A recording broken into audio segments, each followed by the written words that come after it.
All right, let's jump right in. When you think of the Bible, you probably think of it as a book about faith, right?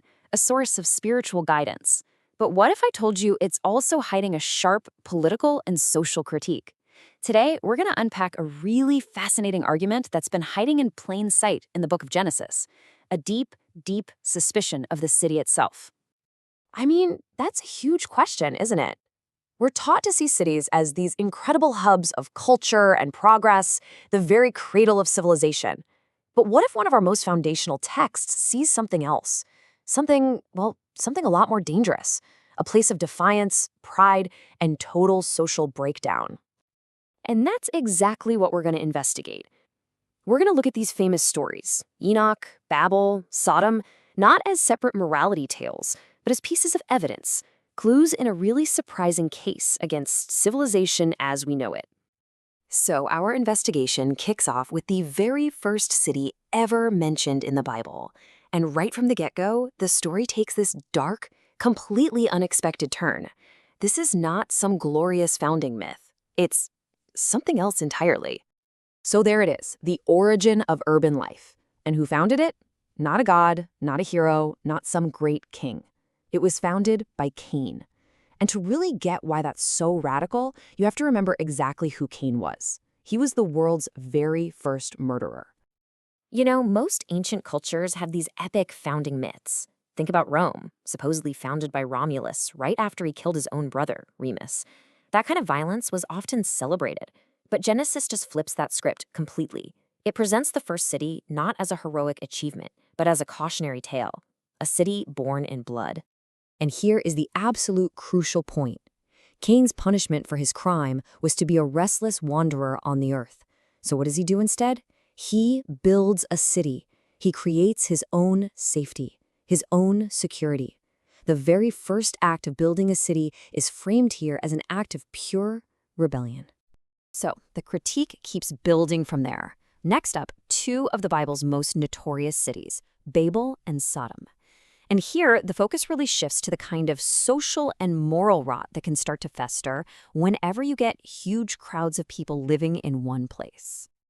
Now, it's easy to think of the Tower of Babel as just a myth, but this story is deeply rooted in the real world of ancient Mesopotamia. They had this groundbreaking technology, kiln-fired bricks, that let them build these absolutely massive sacred towers called ziggurats, which just dominated the landscape. This one quote is the key to the whole story. On the surface, it sounds pretty ambitious, even inspiring, but the text is actually pointing out three huge, dangerous mistakes all packed into this one single sentence. Okay, let's break this down. First, make a name for ourselves. This is basically collective self-worship. They're making an idol out of their own achievement. Second, that tower to the heavens is pure hubris. They're trying to literally storm the heavens and erase the line between the human and the divine. And finally, they refuse to scatter, which is a direct rejection of the very first command, to go out and fill the earth. And here is where the critique gets really clever. The city's name, Babel, was supposed to mean gate of God. But the Bible plays on that word, connecting it to a very similar sounding Hebrew root, BBL, which means to mix up or to confuse. So the real sin wasn't just pride. It was about mixing things that should always be kept separate, namely heaven and earth. Okay, so if Babel was all about hubris, Sodom is about total moral collapse. The story actually kicks off with Abraham's nephew, Lot, choosing to live there because it looked so affluent, a choice the text pretty much immediately flags as a really, really bad idea. So what exactly was the sin of Sodom? The text is incredibly specific. It was violent inhospitality. When two strangers arrive in town, the entire city, and the text repeats young and old, all the people, surrounds the house and forms a mob. It's this absolutely chilling picture of the moral hazard of a crowd, showing how the city can enable people to do horrifying things they would never do alone. So let's just take a step back. We've got the city of defiance with Enoch, the city of hubris with Babel, and the city of mob rule with Sodom. Now add to that picture the story of Egypt, the Bible's ultimate symbol of the city as a machine for slavery and oppression, and you start to see a really powerful argument taking shape. This is where we start connecting the dots. These stories, when you look at them all together, aren't just random tales. No, They form a coherent critique of the downsides that came with the agricultural revolution, the downsides of civilization itself.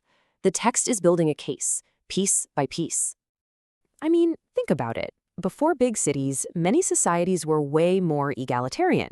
But the rise of cities brought all these new problems: massive inequality, rigid social hierarchies, and this tendency to dehumanize people, to see them just as a faceless workforce, or, a mob. So, how did the people in power justify these new, rigid hierarchies? Well, the biblical argument is that they used religion to do it. The polytheistic religions of the ancient world often just mirrored the power structure on earth, up in the heavens. The rulers weren't just kings, they were seen as semi-divine, almost gods themselves. And here it is. This is the grand reveal. The reason Genesis spends so much time critiquing the city is to set the stage for its own radical alternative.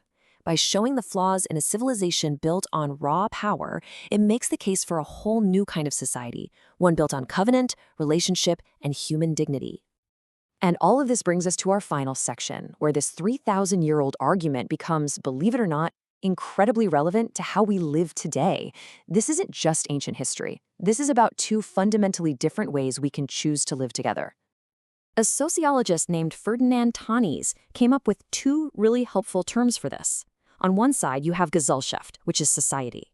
Think of the big, impersonal city of strangers, where everyone is kind of in it for themselves.